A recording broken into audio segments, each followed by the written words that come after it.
Sure. Nice girl. Who wants to know? I'm Alan Wake. The writer, huh? I heard on the radio you were visiting. Well, I'll show you her trailer. That Rose, she's a nice girl. Always pays her rent on time. As I was saying, Al, I found all sorts of weird stuff from the local newspaper's archives. This place is crazy. Disappearances, mysterious deaths, urban legends come true, and, get this, most of this stuff takes place around Cauldron Lake. Well, you ain't wrong, mister. The Indians thought the lake was a doorway to the underworld. I'm the God-fearing type myself. I don't hold with that sort of thing. Yeah, okay.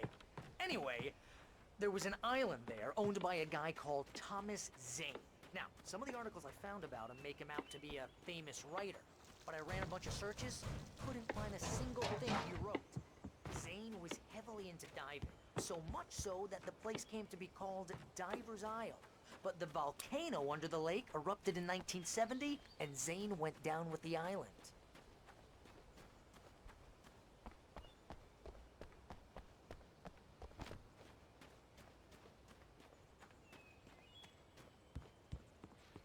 Come on, mister. I'll take you to Rose's trailer.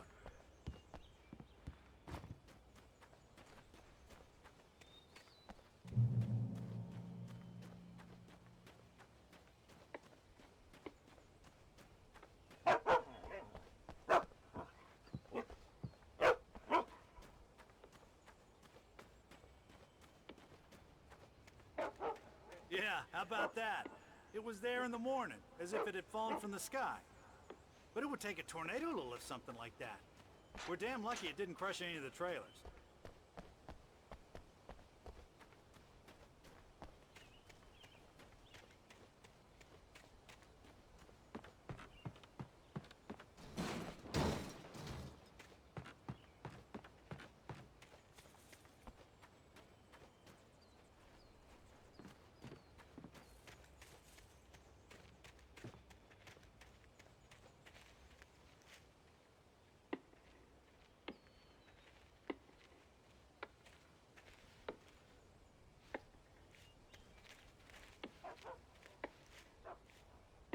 It gets better.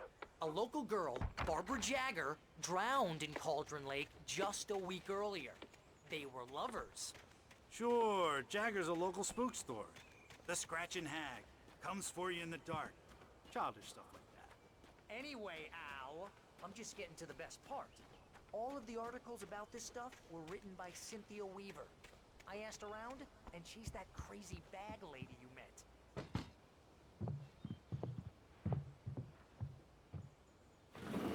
Welcome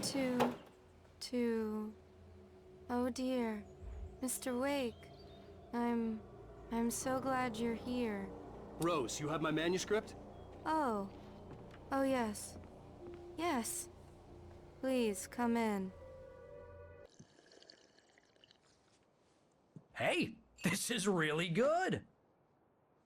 Rose, Yes, my manuscript. I really need it. I understand. I know what you need. A muse to inspire you. Oh, for Barry. She doesn't have anything. Yeah, hey, Al? Al, what's... Oh... Barry!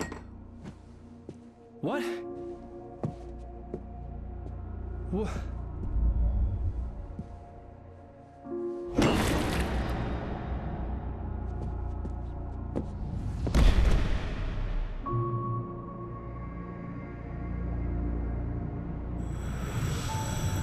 It's coming for you, hiding in my barber's skin.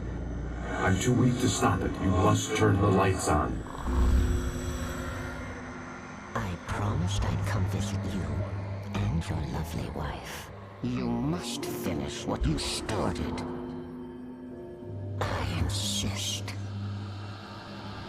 You must turn the lights on. Turn the light on. Back to work, boy.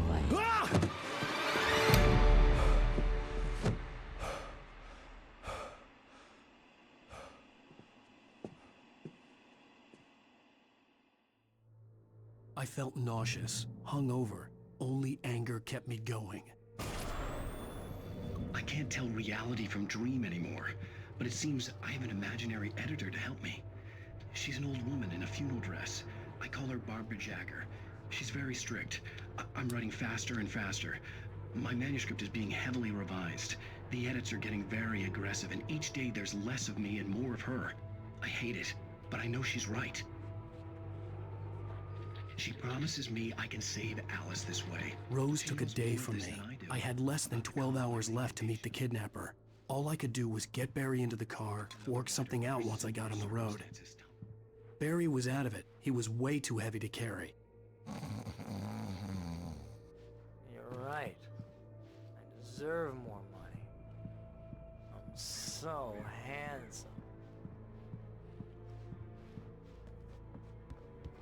My gun and flashlight were gone. I'd have to find a way to get Barry into the car as quickly as possible. There was no time to waste. Mr. Randolph liked Rose. That little smile she had. How she was still sweet when life had tried so hard to make her bitter. It wasn't any of his business what she did in her trailer. But those strangers, the writer and his smart-ass sidekick, looked like trouble. And they'd been in there for hours, way past her normal bedtime. He reached for the phone and called the sheriff's station.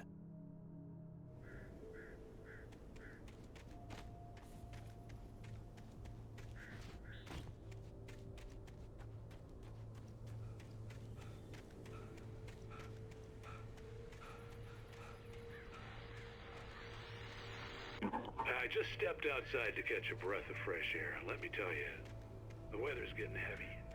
Nights like this make me especially glad I'm here talking to you and not home in bed. Once the weather takes a turn.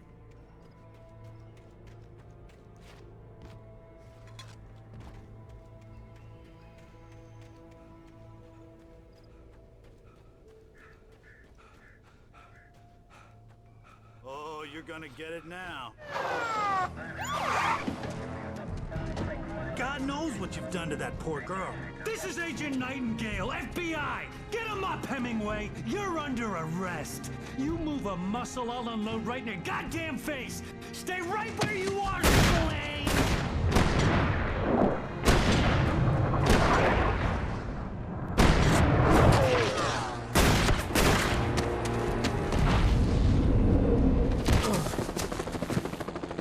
What are?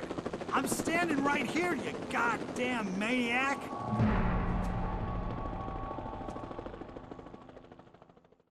I hated to leave Barry behind, but there was no way I'd miss my appointment with the kidnapper. Give it up, Mr. Wake. Come on. Make it easy on him. Get after it! Don't let him get away! Move it! Move it! Move it!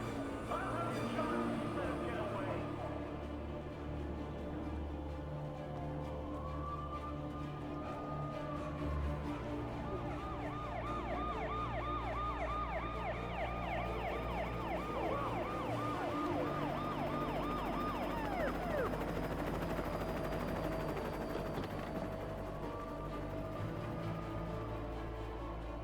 Stop running! Freeze! Okay, men. Keep your eyes peeled. He's gonna try to make it through here. Oh, damn. This way! Man out! Over here! Over here! Stop! Away! Keep an eye out! God damn it! Where did he go? Slipped away! Keep an eye out!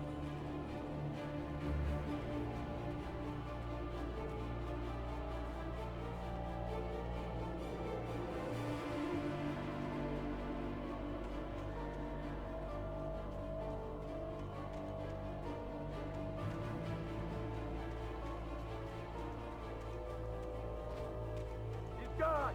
Come on, guys! We need to head him off! For decades, the darkness that wore Barbara Jagger's skin slept fitfully in the dark place that was its home and prison. It was hungry and in pain. It dreamed of its nights of glory when the poet's writing had called it from the depths and given it a brief, terrible taste of power and freedom. The rock stars had stirred it from the deep sleep the poet had sunk it back to in the end. When it sensed the writer on the ferry, it opened its eyes.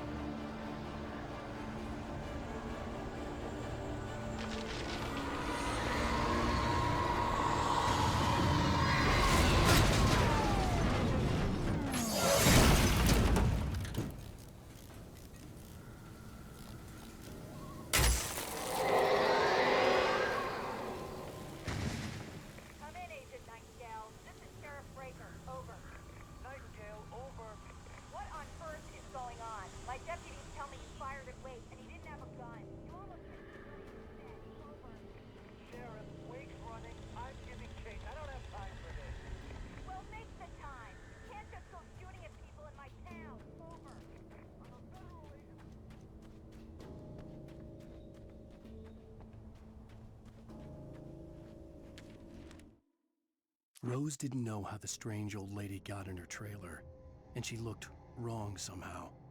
The woman showed her teeth in an approximation of a smile and traced a finger down Rose's cheek. "Pretty girl," she said. Rose felt as if she was falling asleep, but her knees didn't buckle. The crone spoke in a whisper, her words ice cold and dark in Rose's ear.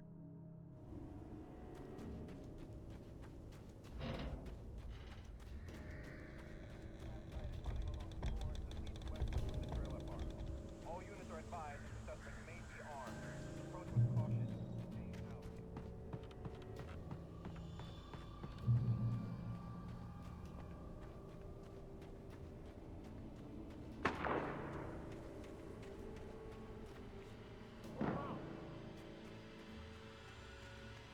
Search the area.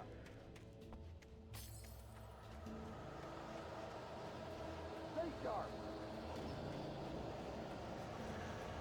This way. Over here.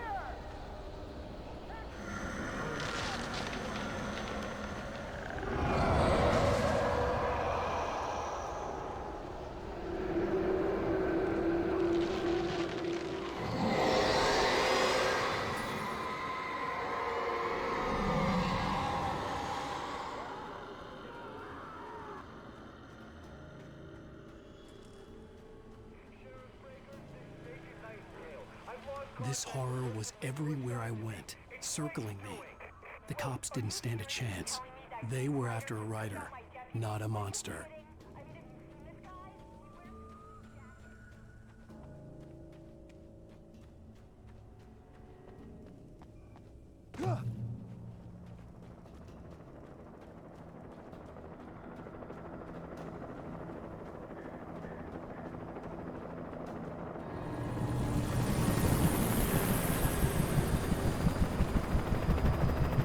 You on the ground. Hold it right there.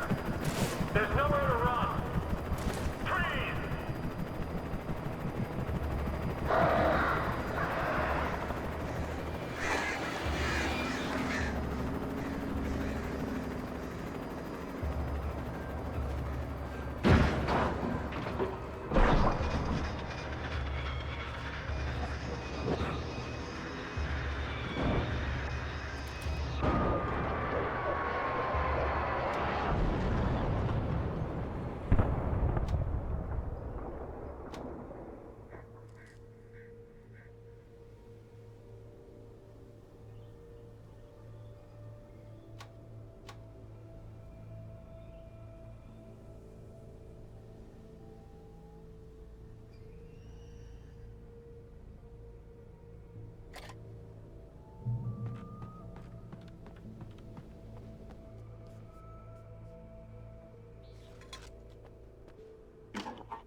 This is James. Mulligan, Thornton, come in. Over. Thornton here. James, we got both Wheeler and Rose in custody. They didn't put up a fight or anything. Why, they were... Hey, Mulligan, what are you doing? Come on! Sit down and give me that. James, Mulligan here. Over. Go ahead, Mulligan. Over. We got Wheeler and Rose here. Wheeler's drunk or hopped up on something. Speaking of which, that Fed had a pretty distinctive whiff of Otis Scotch about him, if you know what I mean. Over. I don't have anything on that, Deputy Mulligan. Over. Well, whatever. Anyway, Rose is just being plain weird here. You better get Doc in to take a look at both of them. Over. Gotcha. You better get them here quickly. The, Fed's gonna want to interview Wheeler. Over. Oh, yeah, I bet he does. Looks like they have a lot in common. Mulligan out.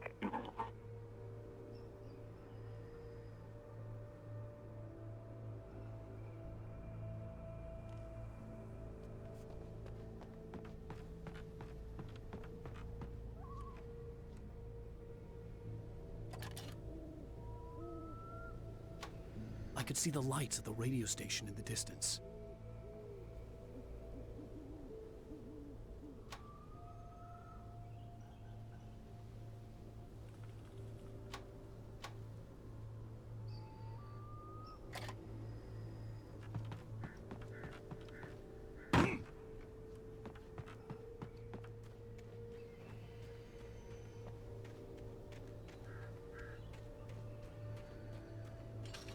I imagined that the broadcast tower in the distance was part of the local radio station.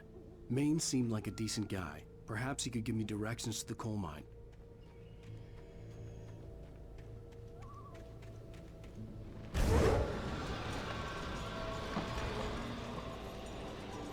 Unnatural shadows clung to the gate. The darkness that was after me was trying to stop me. I wouldn't get through without a light. There was no power to the searchlight.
It took me a moment to recognize the flashbang grenades.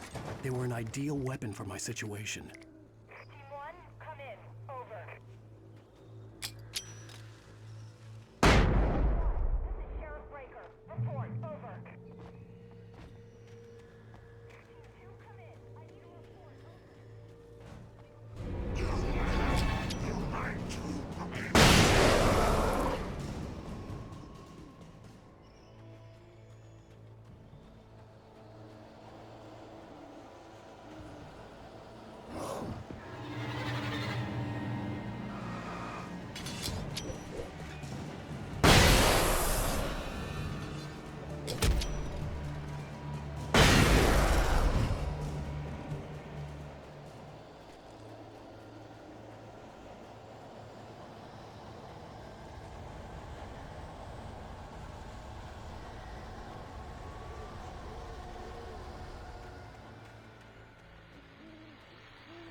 And here's another call. You're on KBF-FM with Pat Maine. It's Milt Peabody, Pat. What's on your mind, Milt? Well, I live near the trailer park, Pat, and there's a big ruckus going on over there. Well, that's just up the road from me, too.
hoped Maine could lend me a car to get to the coal mine.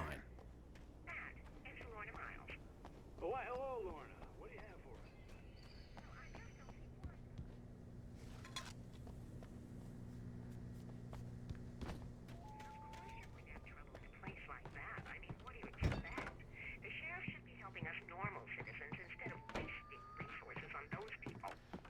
Well, Let the trash sort themselves out. I'm sorry, but my granddaddy settled in Bright Falls in 1911. well, thank you very much for that compassionate viewpoint, Lorna. Oh, here's a little surprise. The famous writer Alan Wake just walked in. Folks, I'm going to see if I can talk him into an interview. Come on in, Mr. Wake. Oh, I'm so glad you could find the time to do this, Mr. Wake. Nowhere to run now, Dan Brown. You back away from me. Don't hurt it. Whoa. Everyone calm down. Put the gun down. We're all friends here, right? Cool your jets, Nightingale. We got him. Dude, priest! What the hell's the matter with you? There's a civilian in there.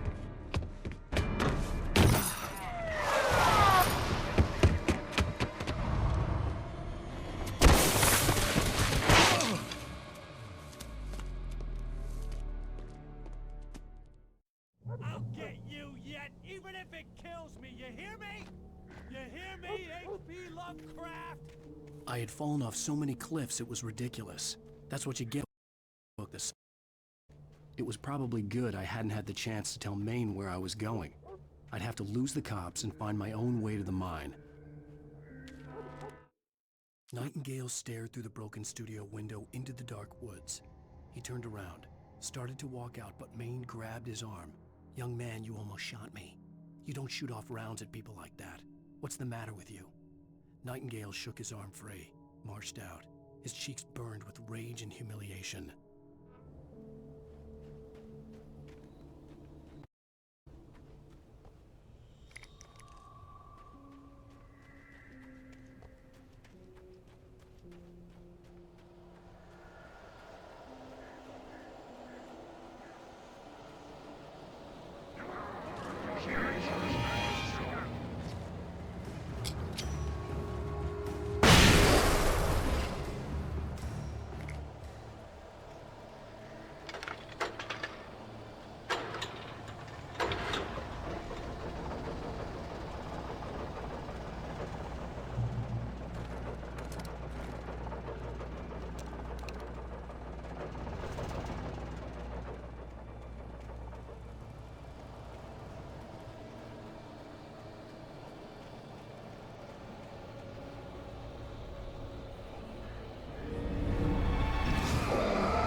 There was no sensible reason for the power company work lights to be here. It was almost as if they'd been left for someone like me to use.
The bulldozer's engine roared to life. Mud and rocks flew as it fought for traction. It crashed through the concrete wall and landed heavily in the yard. If it were an animal, it would have shaken its head after the impact, fixed its eyes on me, and charged. Of course, it had no head, nor eyes. Shadows crawled on its form, twisting it into a monster. Then, it came for me.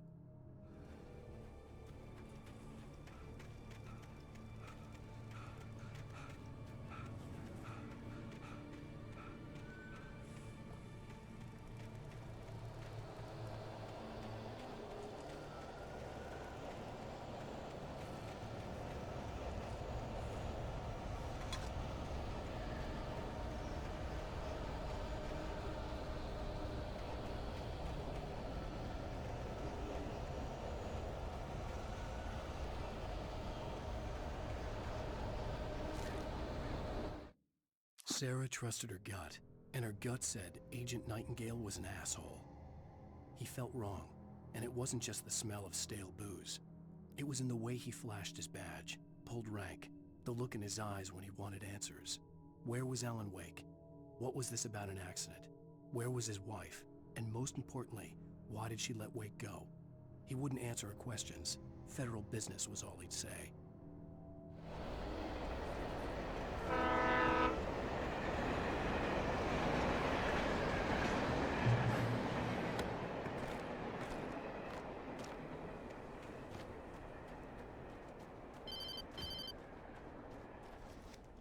Hello? The most stubborn man I've ever met. Alice? Alice? Alan, I'm so afraid. Keeps me in the dark. Please help me. I look at you, Alan, and it's not you. Something else. Looking out from behind your eyes. Alice, I'm here. I'm so alone here. It's all gonna go to hell. You need to be careful. Cooperate. The connection had been terrible, but that wasn't the only thing that hadn't been right with the call. She sounded wrong somehow, but she had called me. The pipe wrenched itself loose from the bridge's steel framework. Wrapped in darkness, it floated in midair, twitching. For a moment, I didn't understand what I was looking at. The heavy object lurched at me with impossible force. I threw myself out of the way, but just barely. When I turned my flashlight on it, it shook in a dark rage before it flew at me again.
I could see a railway bridge up ahead, and a warehouse of some sort on the opposite shore.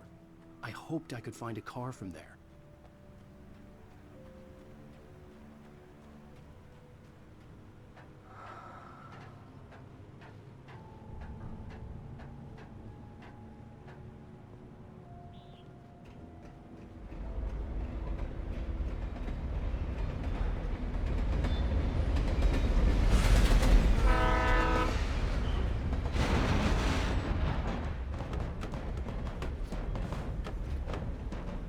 The darkness that was pursuing me was growing stronger, and it was taking over everything in its path.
I slammed the door shut right in his smug face. He pleaded for me to open the door. True to form, the asshole actually thought I would obey. I had no sympathy left, no guilt either, not for him. I took a moment to savor the scream. I bet I had a smile on my face. It was all that I had time for. The dark presence was inside the lodge with me.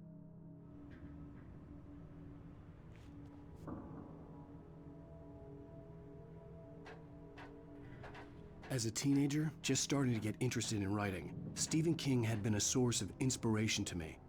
I thought about all the inanimate objects that had come to life in his books. No one is safe in a good horror story, certainly not the protagonist. That's what makes them fun. This was anything but. The darkness could possess anything, and it was getting closer.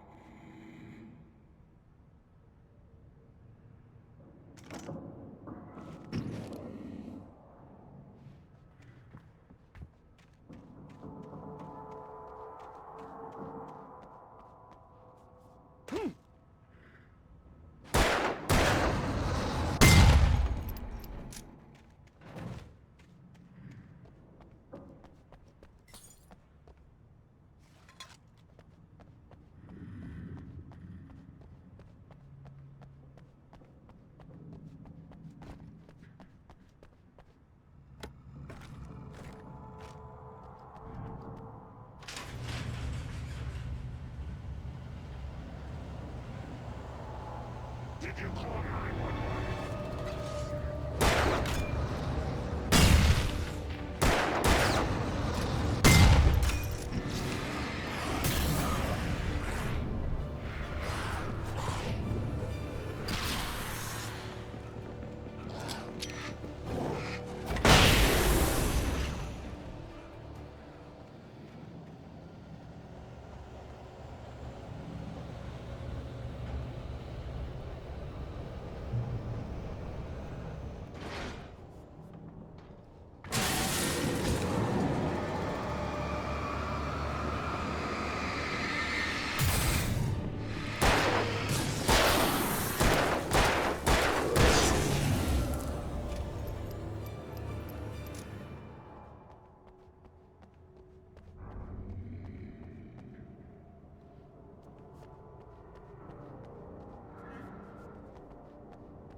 We take the facts of our existence for granted, unaware that they are merely a thin veneer of desperate self-delusion, covering a vast cosmos. The darkness surged towards me, sucking everything loose from the ground into its depths, tugging at my clothes. I saw the flare the kidnapper had dropped and threw myself towards it just as I felt my feet leave the ground. The darkness embraced me with the force of a tornado. Somehow I managed to light the flare. The darkness roared and cast me away. I fell toward the dark waters of the lake far below. Madness and horror. Stars are bright. In night springs.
I had never been this glad to see the sunrise. I had a couple of hours to get to the coal mine.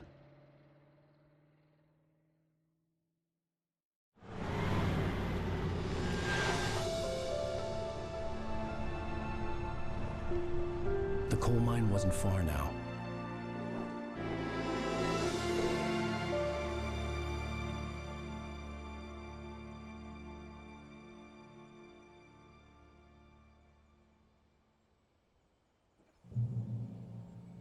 Today, I would meet the kidnapper, and he would give me Alice. I wouldn't give him any other choice. A drowning man will clutch at a straw.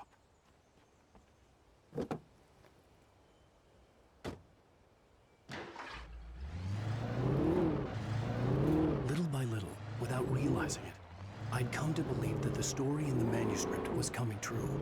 The current of its narrative had taken me deeper and deeper into dark waters. Alice had been taken from me. Barry was probably in jail. I was a fugitive from the FBI. The whole world taken over by the dark presence was trying to destroy me. It all felt real, but it matched a textbook case of insanity. Even during daytime, I was being stalked. The bridge must have collapsed only moments after I'd crossed it.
This is Pat Main, and you're listening to KBF FM. Folks, I want to apologize for kind of abandoning you to that looping music track.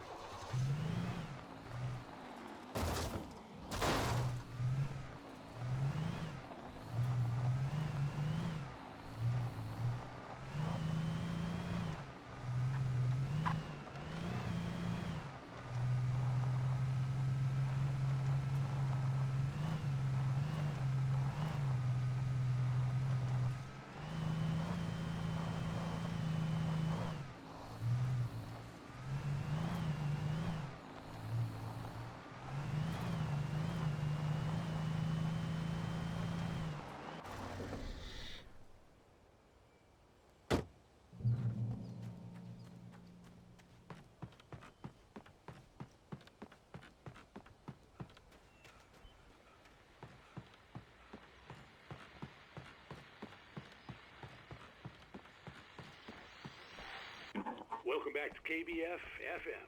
Hope you enjoyed that tune. Now, Doc, you were talking about life and finding that special someone, that soulmate. Well, you were talking about that. I was saying I don't buy it.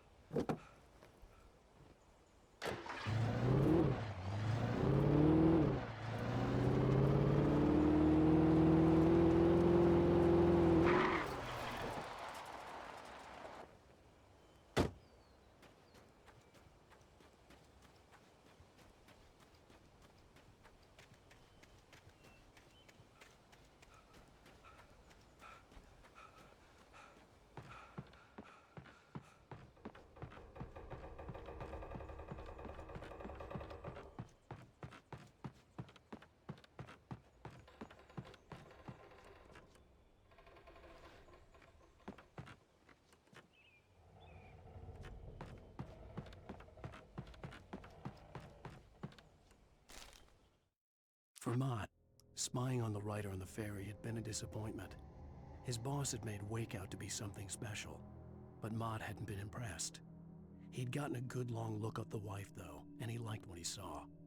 Mott had fantasized about goading Wake into a fight, but it hadn't happened. Still, he'd get his chance to see if the writer had anything in him. He'd been promised as much.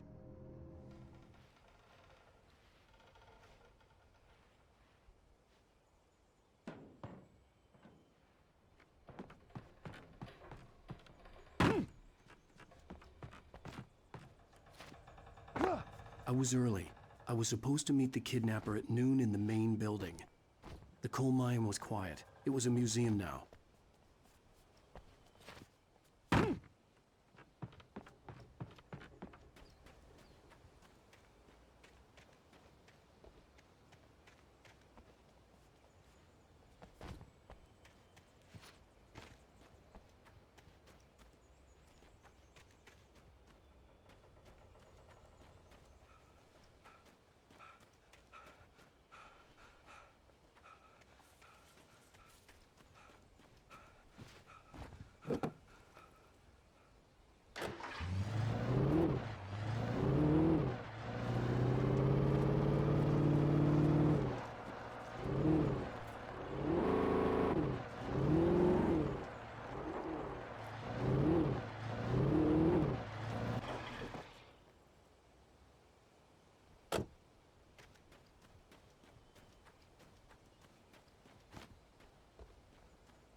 I didn't want to go outside. Cops had to be looking for me. The noon sun turned the place into a sauna. The day dragged on. Different scenarios ran through my mind. Ways of how I'd torture the kidnapper to get Alice back. Or the different horrible things he could have done to her. I imagined her dead. I had no way of knowing she was still alive. It was killing me. I was running on blind hope. It was all a waste of time. The bastard never showed up.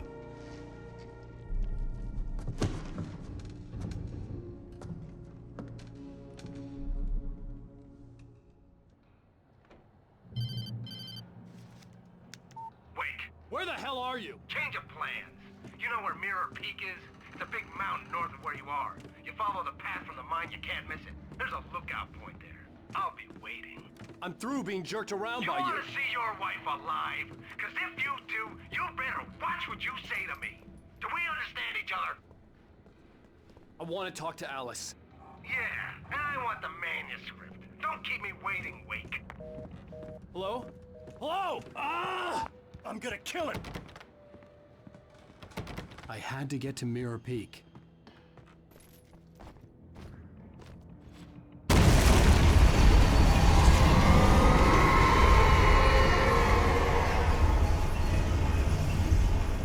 It was close. Maybe closer than ever before.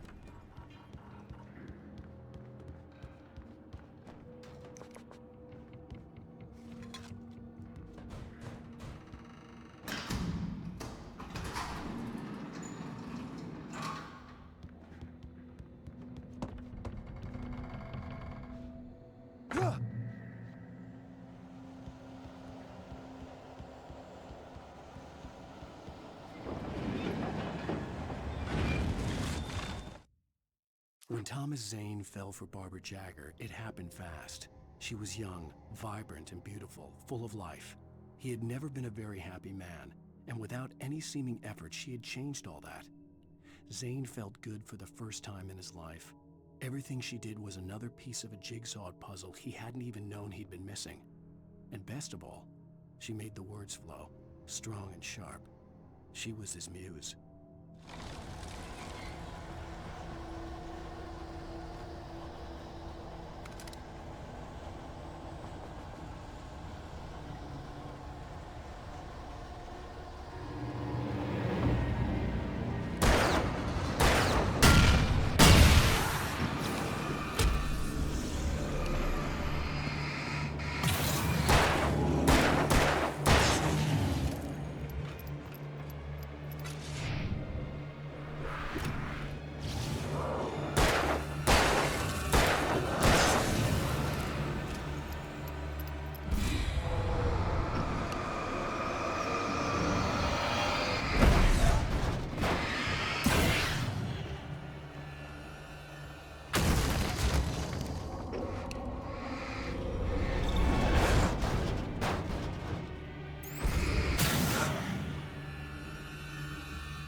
The only way to reach the hillside ahead was to go through the building. I had to find a way to avoid electrocution.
Some of the taken retained echoes of their former selves, but these were just the nerve twitches of a dead thing. Nothing remained but a shell covered and filled with darkness. In most cases, these puppets were enough for the purposes of the dark presence. But for anything more elaborate, as with the writer, it was different. It needed his mind. And so rather than taking him over completely, it merely touched him.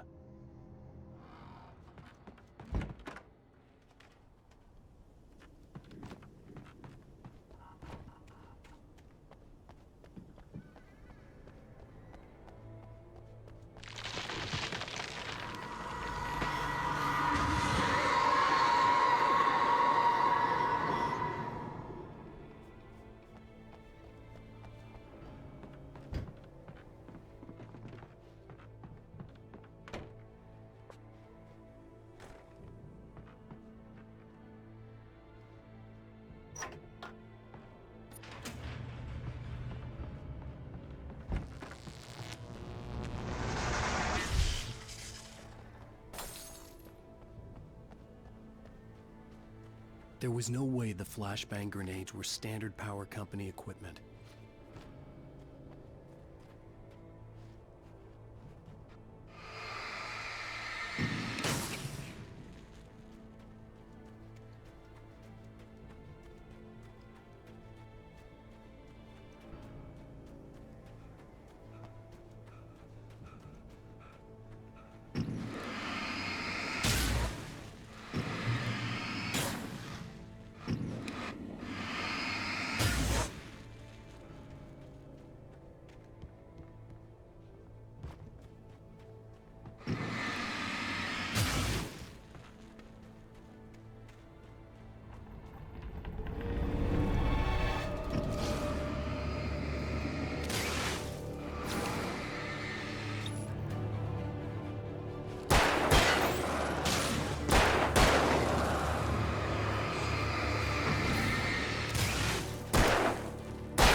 I stared through the bars of the jail cell.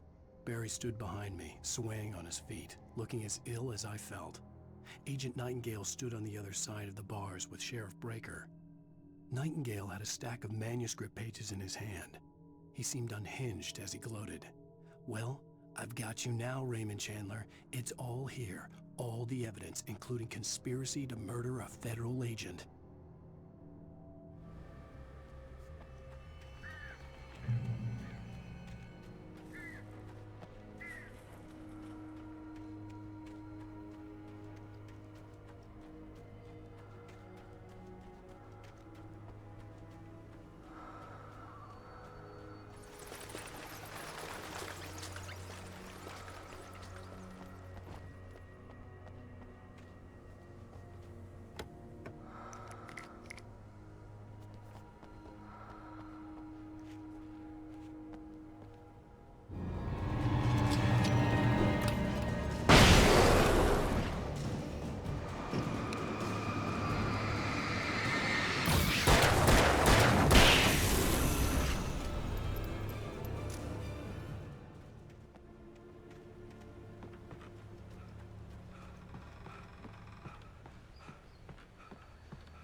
I had no real plan. I was going to give the kidnapper all the manuscript pages I had for Alice. If that wasn't enough, I'd hold him at gunpoint and make him talk.